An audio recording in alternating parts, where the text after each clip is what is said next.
May pera pa? Pira. Nagkaroon ka ng pira.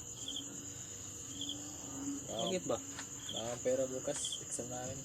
Kaya nga ako, namumulibima ako eh. Wala akong pira ngayon eh. Hindi ako pera ba? Sus, mayroon pang isa. Sasali pa. Sabi ko, hingi kayo ng hingi ng pira. Wala naman, wala pang sahod. Yung sahod ko, alam nyo na, alam nyo na yun. Yung mama nyo.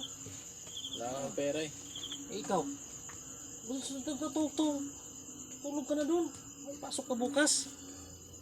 Kaya doon, namumlima ako eh kasi Judith na eh. Si Judith ba? Darating ba? Sino si Judith? Dahil ba yung kilalang Judith?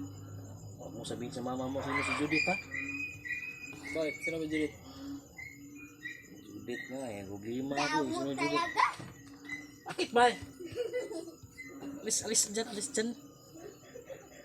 Judith ba? Bakit? Sino ba Judith? Judith dong ba? Yung ano boy ba boy? Ano si Boy? Tingnan niyo boy. Ito yung Judith boy. Judith? Kalendar Judith? Oo. Ito yung Judith boy. Ano yung Judith ba? Tingnan mo. May Judith dyan?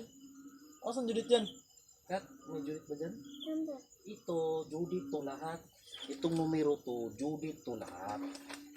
Kaya papaliwanag ko sa'yo bakit na Judith to lahat. Okay, kasi nandito ang mga nandito ang mga bayarin. Bayarin. Kuryente. Tubig. Marangalan man tayong tubig kasi may puso tayo. Yung mga mga bayarin, grocery, kuryente. Oh, bakit kayo hihingi? Bakit kayo hihingi? Maghintay ka. Ano yung bata? Ano ang gawin mo sa pera mo? Gagala. Walang kaya. Hindi man ako nagagala. Wala akong pera.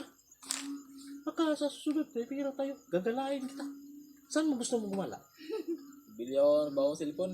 Ha? Tira na cellphone Ikaw, ko. hihingi ko na ng pera. Anong gagawin mo? Bibili ko pagkain. Ha? Pagkain. Yun. Sige, sa susunod.